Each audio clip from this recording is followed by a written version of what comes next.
In this video, I'm going to be showing you how to change your Instagram password, so be sure to watch this video until the very end to prevent any mistakes in the process. Now, this is super simple. If you want, you can also just go to settings on your phone and actually go to your passwords that are on your settings and change it there or view it there.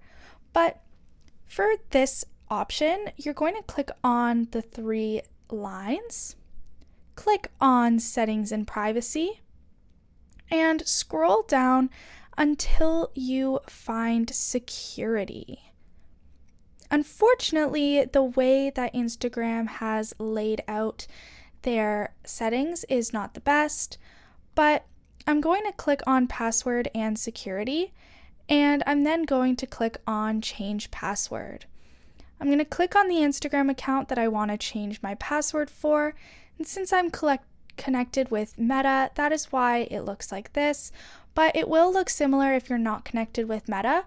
You're just going to go on to security and click on password and click on change password.